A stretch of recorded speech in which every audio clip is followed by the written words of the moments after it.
Buenas tardes. Efectivamente, bueno, yo no voy a hablar de la sentencia 301, 419 y 673, creo que eso le corresponde a Rosa Caballero. Sí voy a conversar un poco sobre las herramientas que trae nuestro ordenamiento jurídico para un poco tratar de solucionar ese monstruo que existe actualmente por la colusión de los supuestos entre el artículo 107 de la Ley Orgánica del Trabajo y el artículo 31 de la Ley de Impuestos sobre la Renta. Allí vemos la antinomia intrasistémica que existe actualmente en nuestro ordenamiento jurídico a los fines de determinar el impuesto sobre la renta salarial. Dos supuestos que colisionan, que trae como consecuencia que dos consecuencias jurídicas sean incompatibles. Si aplicamos el 107 de la Ley Orgánica del Trabajo, disminuimos la base imponible, minoramos la base imponible, y si aplicamos el artículo 31 de la Ley de Impuestos sobre la Renta, valoramos correctamente según el legislador especial, de conformidad con lo que voy a conversar en adelante. Primer argumento, voy a desarrollar 8 argumentos que algunos recordarán en estos 10 minutos un poco las clases de introducción al derecho vistas en las escuelas de derecho. La logicidad de la ley como fuente de derecho, efectivamente, el artículo 4 del Código Civil me dice que la ley es la principal fuente de derecho en nuestro país, ley entendida como acto emanado de la Asamblea Nacional.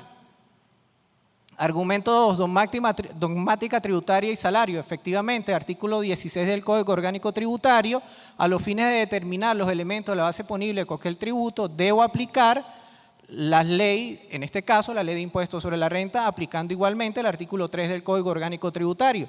En este sentido, no es que la Ley de Impuestos sobre la Renta o el derecho tributario se desvincule de las demás ramas del derecho público, del derecho privado, no, las toma, pero las adapta a la significación de la dogmática tributaria en función de los principios constitucionales de la tributación.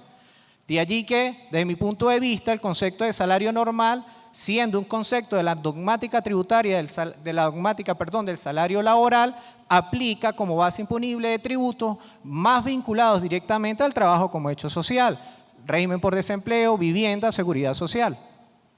Argumento 3, especialidad del artículo 31 de la Ley de Impuestos sobre la Renta. Ya el relator lo adelantaba un poco. Cuando nosotros analicemos la solución de la antinomia entre el 107 de la LOD y el 31 de la Ley de Impuestos sobre la Renta, tenemos que igualmente atender al ámbito objetivo de aplicación de la Ley Orgánica del Trabajo, las relaciones entre patrón y trabajador y la Ley de Impuestos sobre la Renta, que me regula todo lo que tiene que ver con los elementos del tributo. De no ser así, entonces los tributaristas terminarían siendo laboralistas y los laboralistas terminarían siendo tributaristas. Argumento 4, carácter excepcional de la Ley de Impuestos sobre la Renta. Efectivamente, si nosotros aplicamos, o desde el punto de vista de argumentación jurídica, una norma jurídica es excepcional cuando supone una incompatibilidad de consecuencias jurídicas al momento en que se aplica la ley especial sobre la norma general. En nuestro caso, la norma general es el artículo 107 de la Ley Orgánica del Trabajo y la norma especial el artículo 31. ¿Cuál es esa excepción? Bueno, la categoría jurídica base imponible del impuesto sobre la renta. Argumento 5, competencia frente a jerarquía. Efectivamente, de conformidad con la gran doctrina del doctor Peñasolís, algunas sentencias igualmente de Sala Político-Administrativa y Sala Constitucional en el marco de la Constitución de 1999, la relación jerárquica de las normas debe analizarse en función de la materia que cada uno regula. El artículo 203 de la Constitución Nacional define estrictamente cuáles son las materias reservadas a las leyes orgánicas. Todo lo demás corresponde a las leyes ordinarias, de manera que le está prohibido en función de estos argumentos a la Ley Orgánica del Trabajo invadir competencia única y exclusiva de la Ley de Impuestos sobre la Renta. Intencionalidad de la Ley de Impuestos sobre la Renta, ya lo han hablado un poco ponentes anteriores.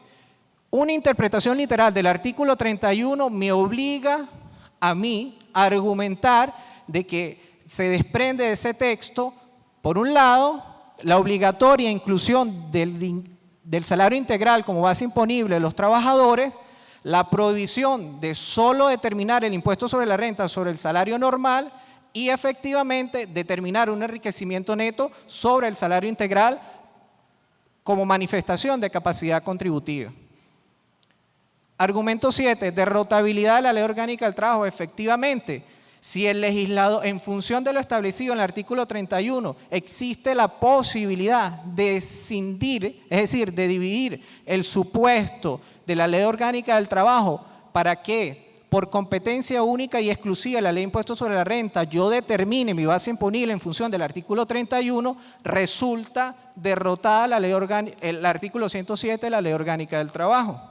Último argumento, disociabilidad del artículo 107. Efectivamente, este argumento va de la mano de la derrotabilidad y la de excepcionalidad como argumentos traídos de la argumentación jurídica de la mano de profesores como por ejemplo Manuel Atienza, y este argumento no es más sino la posibilidad igualmente de escindir el supuesto del artículo 107 para que se establezca, por ejemplo, y ya aquí me adelanto a mi recomendación, de que en una futura reforma, no de la ley de impuestos sobre la renta, sí de la ley orgánica del trabajo, de que el salario normal debe ser la base imponible de tributos más vinculados al trabajo como hecho social y se establezca de manera expresa de que en materia de impuestos sobre la renta, a los fines de la determinación de su base imponible, esa materia compete única y exclusivamente a la ley de impuestos sobre la renta. Conclusiones, bueno, yo creo que a todos vistas, para mí aplica el artículo 31 de la ley de impuestos sobre la renta como artículo de competencia única y exclusiva en función de la Constitución Nacional, de preferente aplicación, de vigencia posterior al artículo 7 de la Ley Orgánica del Trabajo, siendo que esta vigencia posterior constituye una derogación parcial del supuesto del artículo 107 de la Ley Orgánica del Trabajo y por lo tanto una escisión de ese supuesto. Y mi recomendación, ya lo adelantaba hace 10 segundos, es que se reforme la Ley Orgánica del Trabajo y no el artículo 31 de la Ley de Impuestos sobre la Renta. Esta ha sido toda mi exposición. Muchas gracias.